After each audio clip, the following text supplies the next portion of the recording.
Prvi dokumenti koji pominju postojanje škole u Beloj crkvi potiču iz 1843. godine u aktu načelnika Rađevskog sreza majora Todora Soldatovića od 20. maja 1843.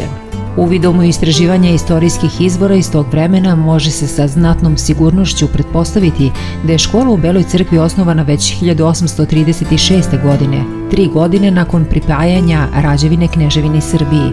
U prilog tome govori i činjenica da je zgrada u kojoj se nalazila škola podignuta još 1830. godine. Prema izvesnim i još nedovoljno proučenim istorijskim izvorima, postojanje nekog oblika škole bi se moglo staviti čak i u poslednje godine turske vladavine Rađevinom, 1832. i 33. godina. U zvaničnom dokumentu usvojenom na sednici Skupštine opštine Krupanj od 30. januara 1965. godine u rešenju o osnivanju osnovne škole Žikica Jovanović Španac, Bela crkva, navodi se kao zvaničan podatak da je škola osnovana 1862. godine.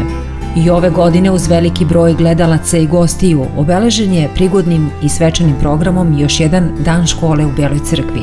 Šarenolikim programom učenici i nastavnici ove škole još jednom su pokazali i dokazali da škole u selima itekako imaju dušu i da će ovakvih okupljanja biti sve dok živi selo Bela crkva.